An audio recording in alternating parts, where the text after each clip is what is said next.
Well, I just got out of work and I'm about to head up to Foxborough, Massachusetts, Bass Pro Shops. If you guys are locals, that's not really local to my house, but if you're from around the New England area, you've probably been or heard of it.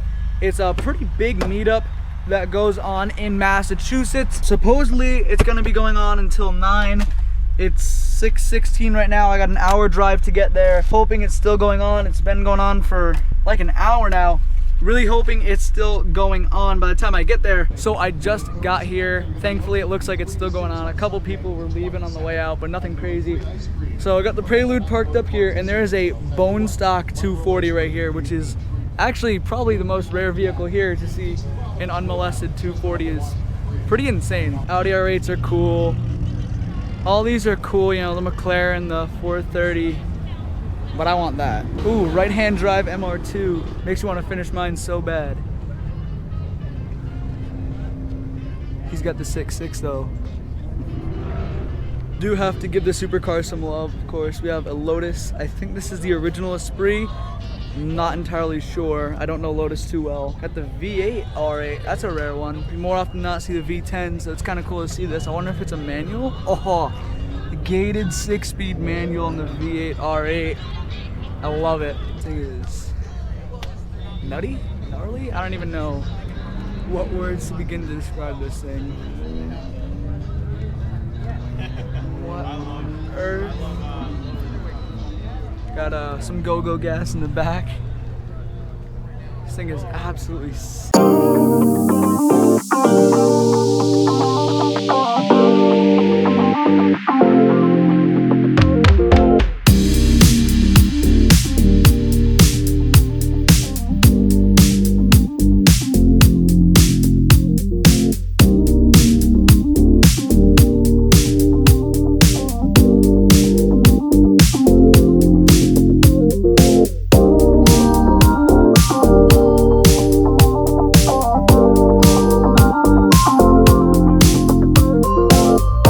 It is the next day. Now the plan right now is to go get breakfast because I'm really hungry and I don't feel like eating Cinnamon Toast Crunch for the 3rd week in a row. That being said, I also have to do some business dealings, aka go to Target and look for GoPro batteries because I lost my other one. Everybody always wants a cold start of the Prelude. Oh, my camera almost fell.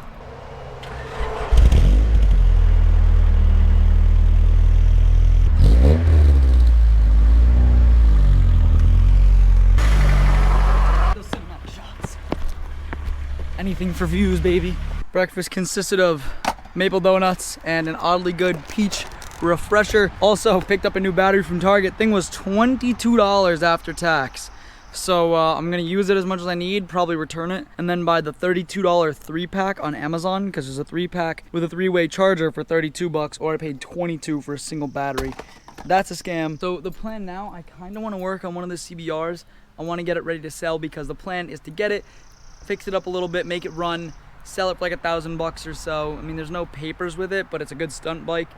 And then get the money for that, dump it into the Firebird or potential future car purchase, or just save it, which would be the normal thing to do. But I haven't done anything normal or financially responsible my entire life, and I'm not gonna start now. So this is the beauty herself. She's a 93 CBR600 F2. My personal bike, not that this isn't mine, but the one I actually ride is a 94. However, this bike does have the upgraded big brake kit, which is a wicked cool feature. But factory, it does come with an extra set of rotors. I'm thinking about just cleaning the bike up, assembling what I have, not even trying to make it run, and seeing what I can get for it. The bike market is absolutely crazy right now. So if I just throw my chain and sprocket on, clean it up, throw the seat on, and like bolt some of the stuff like the fuse box back up, clean up some of the wiring, like some really simple stuff, I could probably get close to $1,000 for it. And then worst case, I'll drill out the ignition, hook up a battery. If it spins over or turns over, then I can sell it for probably even a bit more. Tend to do a worthless cinematic time lapse of the before and after that no one asked for. Gonna show all the gross dirty details, and hopefully we'll have the exhaust mounted up, the wheels cleaned, seat on, just some really basic stuff, but you know, tighten some of the bolts and whatnot, make it a little bit prettier than she is.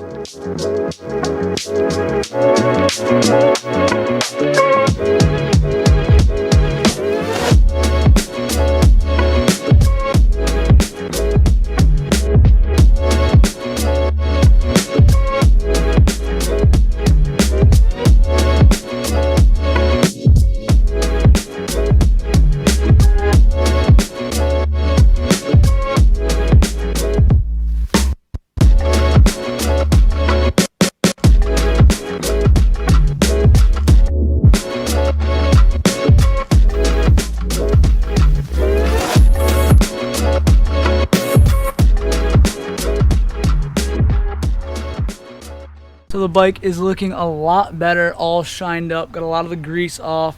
That's not looking great, but that's plastic, so it's kind of hard. Forks are looking a lot better up front. Not too much grease left on those. This side of the frame could use a little more touching up, but most of the grease is off the bike. So the next step is probably going to be pop off that rear wheel, pop off the sprockets, swap them out, put on the new chain and sprocket, and that'll make it look way better. That'll make it look super fresh. I'm going to pop on the seat and try to pop on the exhaust. If I can get all that done, hopefully I can clean it all up. Probably going to clean up the rotors, do all that stuff, but I'm hoping I can get the chain and sprocket done. Let's go ahead and pop this chain and sprocket off.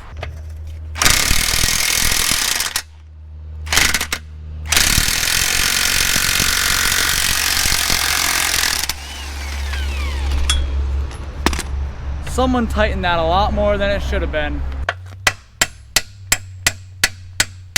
Woo. Okay, so the rear wheel should come off now. That took, oh my God, that took so much effort. Holy crap, that was insane. That thing was in there. If you may recall back to about 10 minutes ago when I pulled this wheel off, this was all black. I got it to a nice shiny silver finish. There was a swing arm under all that grease. Now most of the grease is on my hands, but now we got the wheel off. Gonna go ahead. That rotor's a little messed up, but there's a fire ant, and there we go. This right here was a good box before I got a hold of it, but it's a brand new Vortex chain and sprocket kit. Stock gearing, nothing crazy. Same exact kit that I have on my CBR. So we got the chain, the front sprocket, and the rear sprocket. These are like $200 kits. So the only real way to get this front sprocket off is with an impact. Now this one in particular, I believe is a 14 millimeter. Gonna throw it on the biggest impact I have. And well, hopefully this takes it off.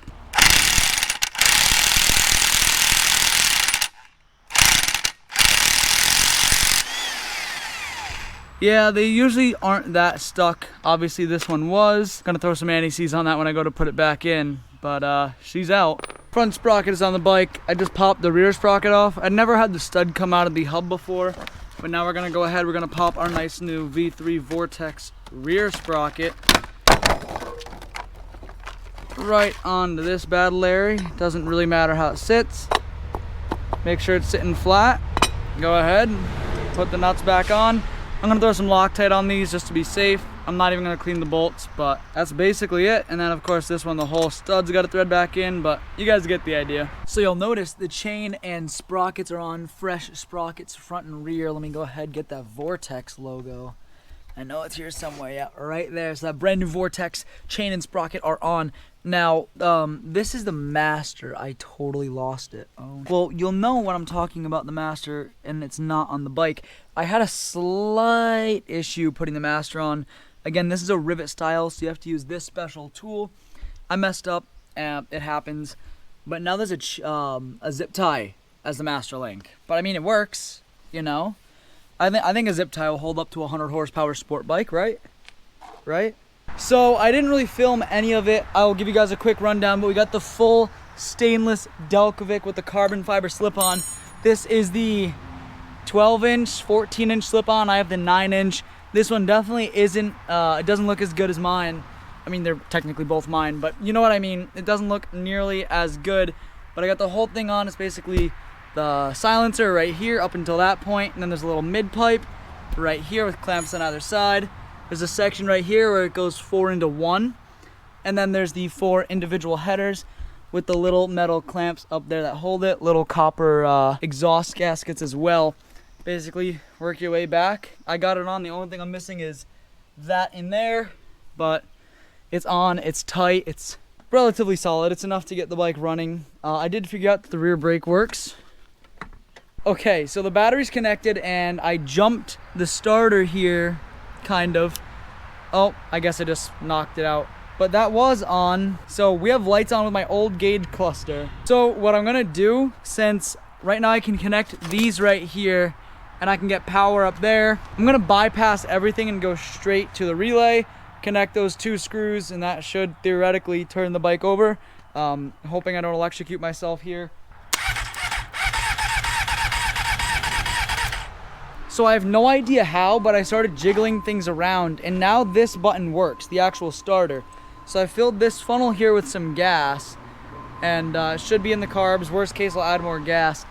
Gonna see what happens, I guess.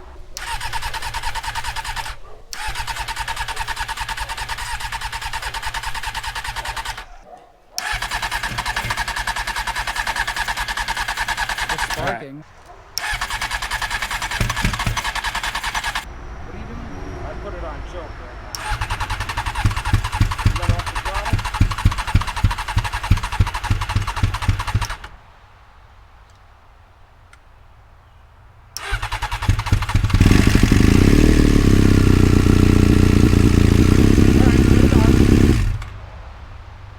What the hell?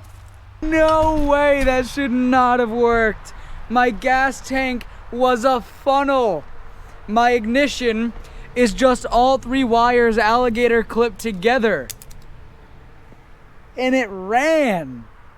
I'm not even sure how, but today I was able to get the chain and sprocket on, get the frame and the whole bike really cleaned up, got the exhaust on, full Delcovic stainless with the carbon fiber, and the thing runs. That being said, I am gonna end this video here. I'm gonna pick it back up tomorrow in the next video, and then I'll have a cool video coming out Sunday. Oh, not coming out Sunday, getting filmed Sunday. This weekend is gonna have a ton of content made. I'm super excited.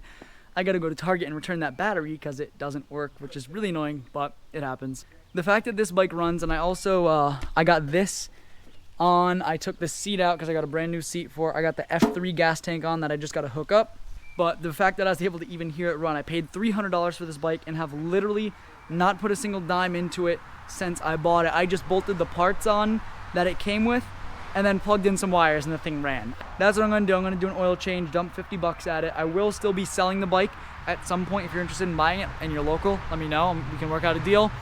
But the fact that it runs makes it worth a lot more money than when I bought it, so I'm pretty stoked for that. I didn't think it would run, to be honest. I'd never even really tried turning it over, so that's pretty cool. The next video is, I hate to say it, I might take this bike for a ride tomorrow.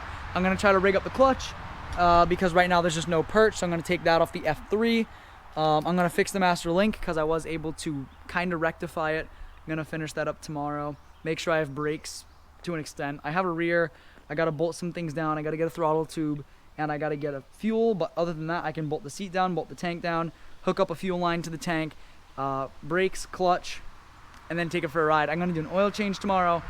Tomorrow's a busy day, just like all of the others, but I'm gonna wrap this video up here. Thank you guys so much for watching. If you wanna see more content like this is a pretty cool video, so be sure to subscribe, hit that notification bell. I don't have a set upload date, but I've been trying to upload more and more, usually 2 videos a week if I can. I'm trying to aim for 3 now, so I have some big things in the works. I'm hoping a new car will be joining the channel soon. I'm not exactly sure which yet, but I have some thoughts, and if it goes the way I want, it'll be pretty sweet.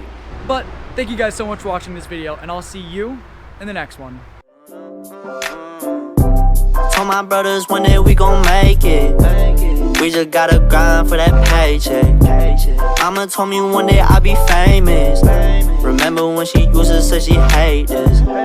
Back then they would laugh when I say shit. Now I'm inside all them people's playlists. So one day I'll be stomping.